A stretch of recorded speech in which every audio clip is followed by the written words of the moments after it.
This book, the Qur'an, is the means for you and I to rise, to thrive, to prosper, to grow, and to be resurrected. Not when we are dead, while we're still alive. وَيُبَشِّرُ الْمُؤْمِنِينَ.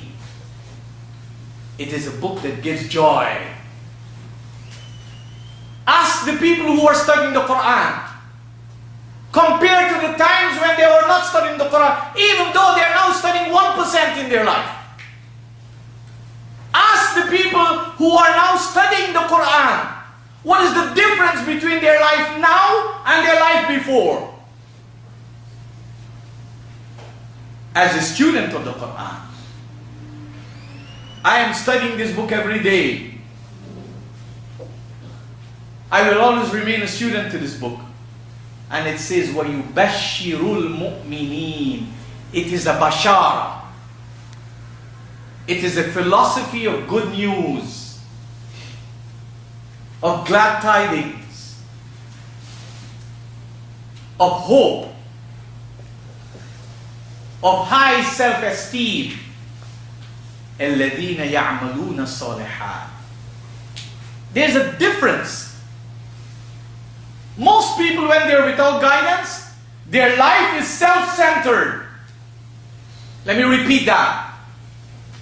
Most people without guidance, their life is self-centered.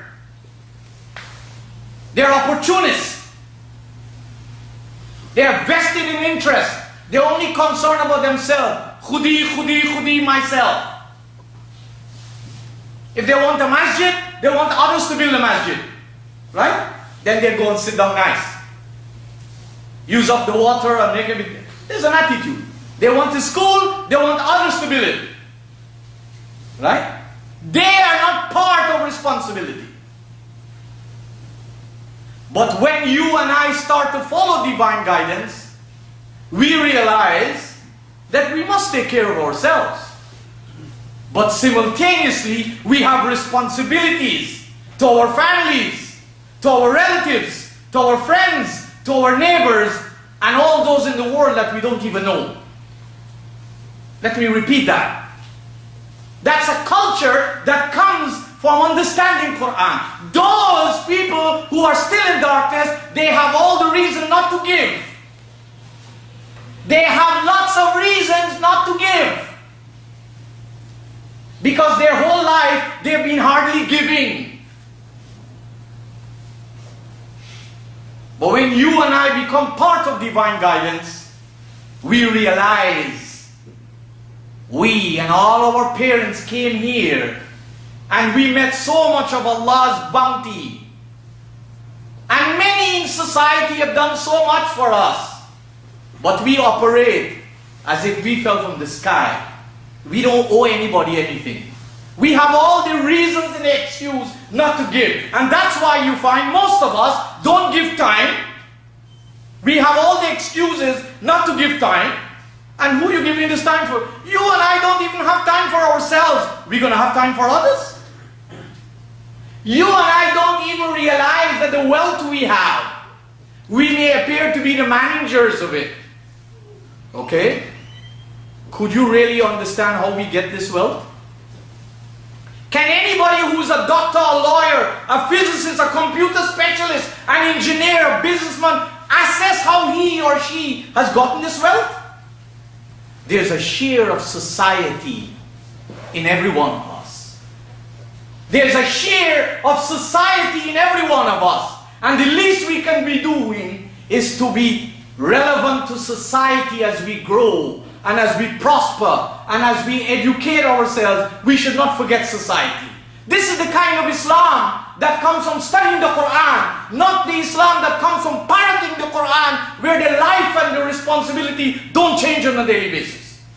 How often is it you don't go to places, and people advocate, let's build this masjid, let's build a center, let's build a school, and they're the last one to push their hand in the pocket and take out something.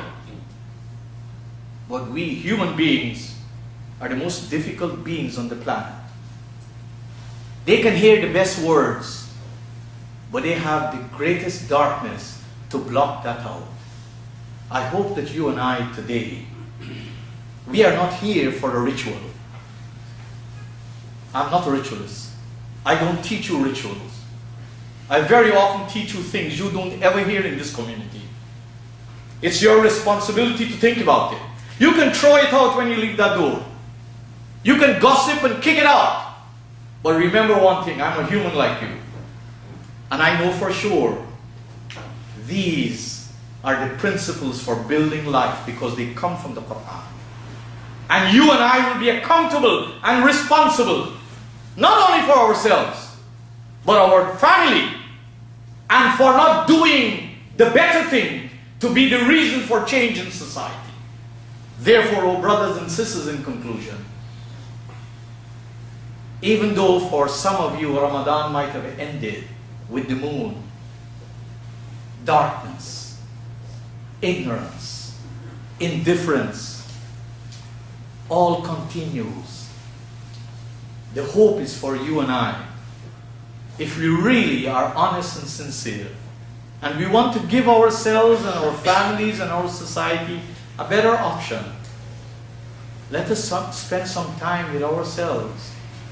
As the Qur'an says in chapter 3, verse 190 and 91, the wise people are not necessarily people who go to university.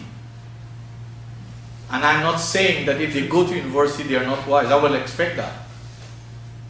But you'll be surprised at the people who go to university and are graduates, how backwards is their sense of assessment and critical thinking. You'll be surprised when you deal with divine guidance. I deal with all levels of people. So what the Qur'an says in conclusion, that whether you and I sit, stand or recline, analyzing life must never be away from us. Life is the amount of analysis we can put into it. It is the lofty conclusions we can make out of it that hopefully will allow us to change today what we used to do yesterday. I leave this with myself and you only for consideration, knowing fully well that we are capable of analyzing, and I am just somebody like you, trying to teach you and myself the higher sense of what the Qur'an contains. Let us turn to Allah. Let us give divine loftiness a chance. Let us stop being stubborn because we become obstacles to ourselves, our families, and our society. فَاسْتَغْفِرُوهُ إِنَّهُ هُوَ الْغَفُورُ الرَّحِيمُ.